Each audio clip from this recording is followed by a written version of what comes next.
ইতিহাস পড়তে গেলে কমবেশি সকলেরই মনে হয় ঐতিহাসিক স্থানগুলো একবার চোখে দেখতে পারলে হয়তো ভালো হতো। যেমন ভাবা তেমন কাজ। দেখে এলাম আমাদের নদিয়া জেলার একটি পুরাতাত্ত্বিক স্থান, বল্লাল ঢিপি। মায়াপুরের কাছে বামনপুকুরে রয়েছে এই বল্লাল ঢিপি।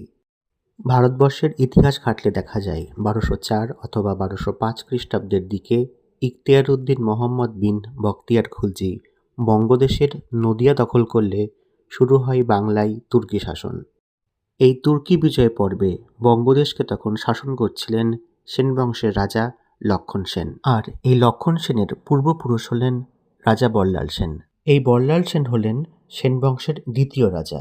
তিনি বঙ্গদেশে কৌলিন্য প্রথা চালু করেন আর অদ্ভুত সাগর ও দান সাগর নামে দুটি গ্রন্থ রচনা করে অমর হয়ে আছেন। তো যাই হোক, এবার আমরা বল্লাল ঢিপির প্রত্নতাত্ত্বিক খনন কেন্দ্রটিকে একবার ঘুরে দেখব। আর্কিওলজিক্যাল সার্ভে অফ ইন্ডিয়ার পক্ষ থেকে ১৯৮২-৮৩ সাল থেকে ১৯৮৮-৮৯ সাল পর্যন্ত এখানে উৎখনন কার্য চালানো হয়।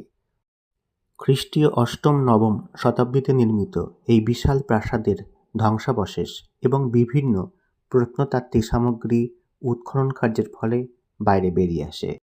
যাই হোক, আর কথা না বাড়িয়ে এবার আমরা সিঁড়ি বেয়ে উপরে উঠে যাব এবং ঘুরে দেখব বল্লাল ঢিপির প্রাসাদের ধ্বংসাবশেষ।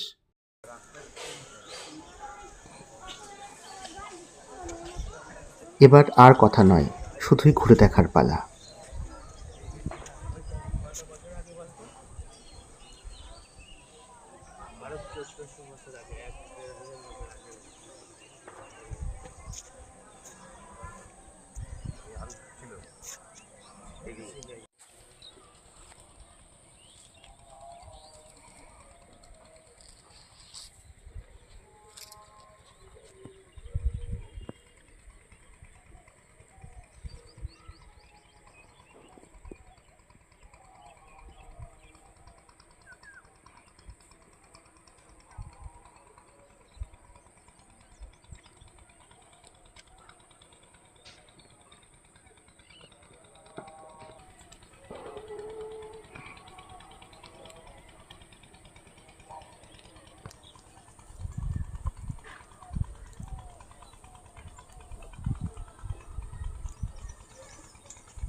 প্রাসাদের এই অংশটিকে দেখলে মনে হয় এটি উঁচু কোনো প্রাচীর, হয়তো কোনো দুর্গের ধ্বংসাবশেষ। দুর্গের কথা মাথাতে আসবে প্রাসাদের ভিতরে এই সরু গলির মতো অংশে আসার পর। কম প্রস্থের সরু গলিপথ, অথচ দুই দিকে মাথা উঁচু খাড়া করে দেওয়াল, আর প্রতিটি দেওয়াল যেন সমকোণে একে অন্যকে ছেদ করেছে। হয়তো শত্রুপক্ষের অতর্কিত হামলা মোকাবিলা করার জন্যই এইরকমভাবে বানানো হয়েছিল। প্রকৃত সত্য এখনও ইতিহাসের গর্ভে। সামনের দিকে তাকালেই মনে হচ্ছে রাস্তা বন্ধ হয়ে গেল, কিন্তু একদমই না। এবার রাস্তাটি একদম বাঁদিকে বেঁকে গেছে সমকোণে। সমকোণে সব ডান দিকে এবং বাঁদিকে বেঁকে গেছে। এটা দেখেই মনে হয় এটি কোনো গড় বা দুর্গের অংশ ছিল।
ধাতু নির্মিত এই মকর মুখটিকে দেখলে মনে হয় এটি কোনো ফোয়ারার উৎস মুখ ছিল।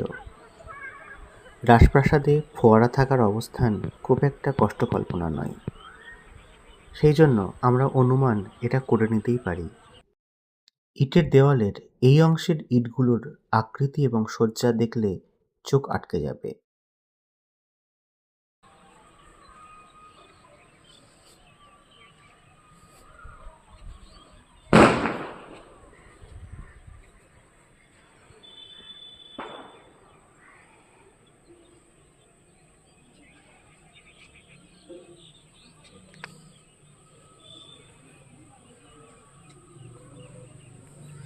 প্রাসাদের ধ্বংসাবশেষটিকে একবার চারিপাশ দিয়ে ঘোরা হয়ে গেল।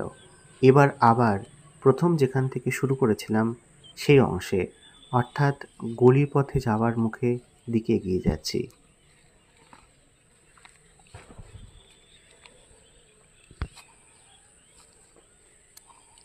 এই অংশের ইটের আকৃতি এবং ইটের সজ্জাগুলো খুবই অন্যরকম। বল্লাল সেন রচিত গ্রন্থ অদ্ভুত সাগর অনুসারে এই বল্লাল লিপির প্রাচীনত্ব প্রায় ৮০০ বছরেরও বেশি। তবে অনেকে আবার মনে করেন এটি তার প্রপিতামহ সামন্ত সেনের প্রাসাদ।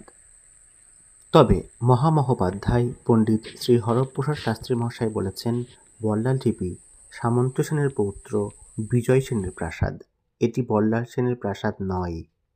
যাই হোক, ঐতিহাসিকদের মধ্যে মতভেদের অন্ত নেই এবং এখানকার প্রত্নতাত্ত্বিক খনন কার্য এখনও শেষ হয়নি। সমস্ত বিতর্কের শেষে এসে বলা যায়, নির্মাতা যেই হন না কেন, এটি সেন যুগের প্রাসাদ, এটি আমাদের গর্ব, এটি আমাদের ইতিহাসের একটি আকর। তাই আমাদের উচিত এই প্রত্নতাত্ত্বিক স্থানটিকে সুষ্ঠুভাবে সংরক্ষণ করা। অহেতুক ইটের গায়ে নিজেদের নাম খোদাই করার মধ্যে কোনো মাহাত্ম্য নেই, বরং সেটি মূর্খামির পরিচয়। সবশেষে বলে দিই এখানে কিভাবে আসা যায়। কৃষ্ণনগর জংশন থেকে বল্লাল টিপি প্রায় ২৫-২৬ কিলোমিটার দূরে। কৃষ্ণনগর থেকে বামনপুকুর পর্যন্ত বাস কিংবা টোটো করে আসা যায়, তারপর হেঁটেই আসা যাবে এই বল্লাল টিপিতে। আবার কৃষ্ণনগরের পরের স্টেশন বাহাদুরপুর নেমে প্ল্যাটফর্ম থেকে বাইরে বেরিয়ে জাতীয় সড়কের উপর থেকে টোটো কিংবা বাস ধরেও আসা যাবে বামনপুকুর বাজার। সেখান থেকে সময় আরও কম লাগবে। বামনপুকুর নেমে বল্লাল টিপি মাত্র ৫ মিনিট। এছাড়া ব্যক্তিগত গাড়িতে তো চলেই আসা যাবে বামনপুকুরের বল্লাল টিপিতে। সবশেষে আরেকটি কথা উল্লেখ না করলেই নয়, পশ্চিমবঙ্গ রাজ্য সরকারের নদিয়া জেলার ওয়েব পেজে কিন্তু উল্লেখ রয়েছে এই বল্লাল টিপির সাথে বিক্রমশিলা বিহারের অনেক মিল ছিল। আর এই বল্লাল টিপি ছিল একসময়ের শিক্ষা এবং তীর্থযাত্রার অন্যতম প্রধান কেন্দ্র। বল্লাল টিপি নিয়ে ভিডিওটি আমার এই পর্যন্তই। ভালো লাগলে লাইক করতে ভুলবেন না। আর এবার যারা মায়াপুর যাবেন তারা অবশ্যই একবার দেখে আসবেন এই বল্লাল টিপি। আজ এই পর্যন্তই। নমস্কার।